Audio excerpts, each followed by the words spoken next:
Hi guys, and welcome to 4x4 RC Action. Today I'm going to show you how to use the Hobbywing program card on the RGT Challenger Pro that has the Fusion motor. It's the same setup or the same motor as is on the Ascent Fusion. If you have one of those, you can use this guide as well.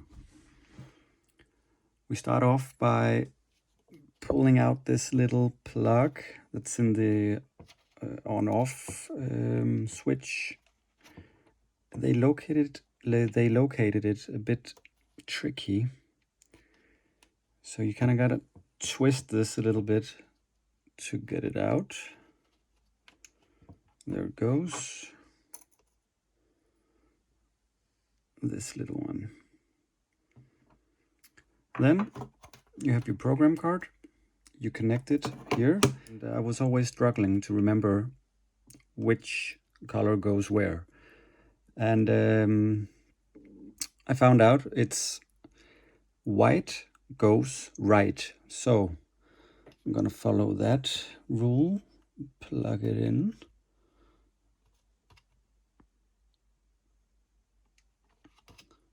And there it goes. Okay, all connected, no lights in it. This next thing is turn on the remote, connect the battery, and turn on the car.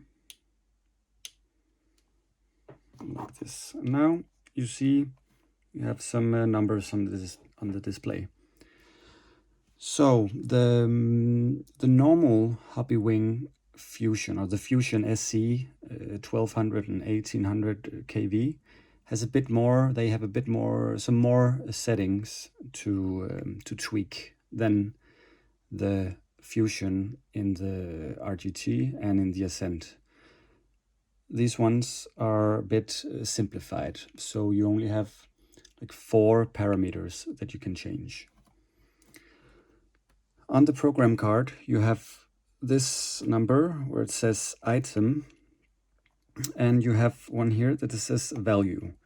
So the item are the which setting you are changing.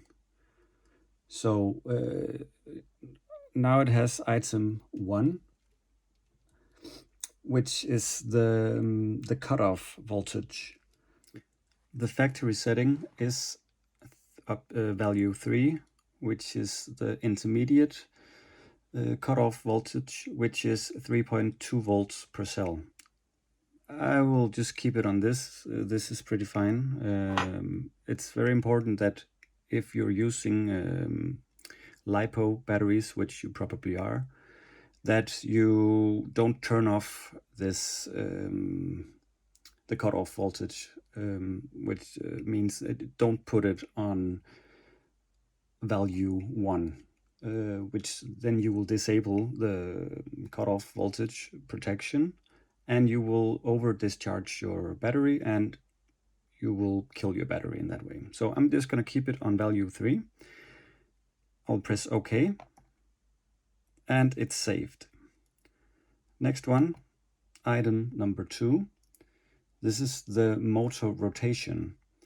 You have 2 values here, value 1, value 2. Factory setting is value 1, which means the motor rotates counterclockwise. We'll keep it at that. Otherwise, if we change that, when you press the trigger on your remote to go forward, you're gonna go backwards. So no reason to mess with that. Okay. Next one, item number 3. This is the drag brake force. Now the drag brake force is the what you would call like the motor brake.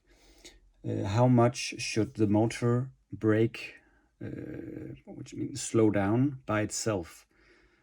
If you are on a hill or a steep decline, how much should the motor stop the car, prevent it from rolling when you're not pressing the trigger.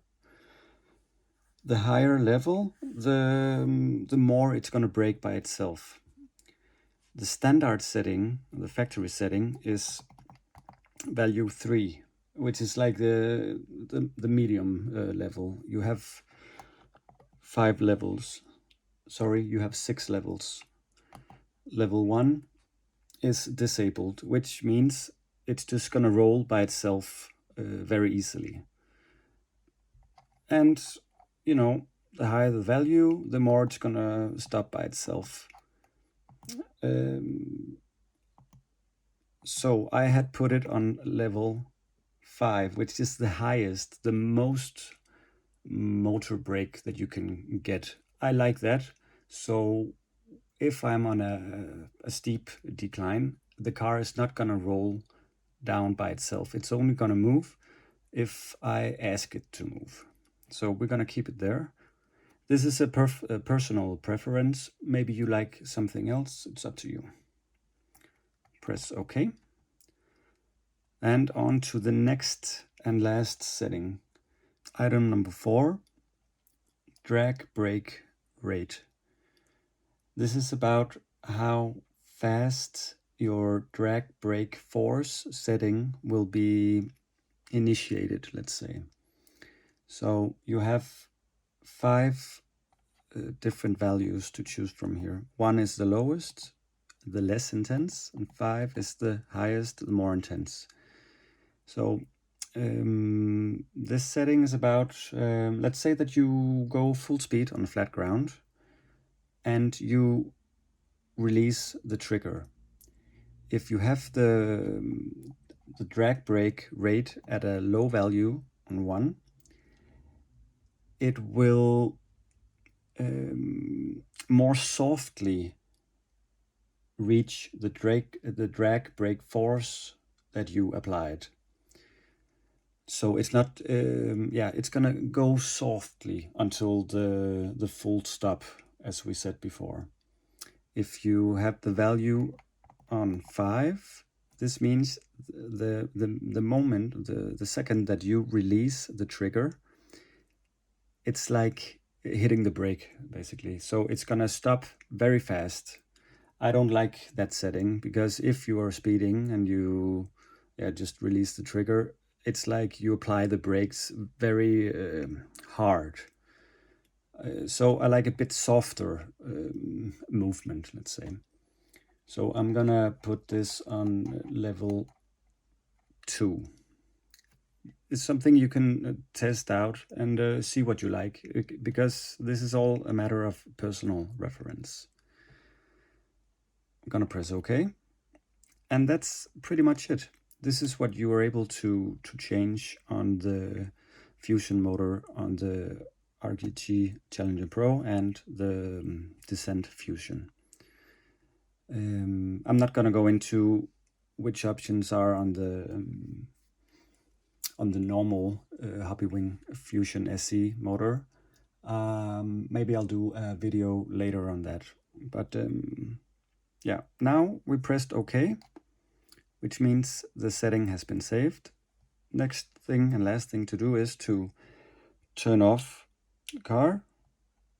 And now you can, I'm gonna unplug the battery as well, turn off the remote. And now you can unplug the wire.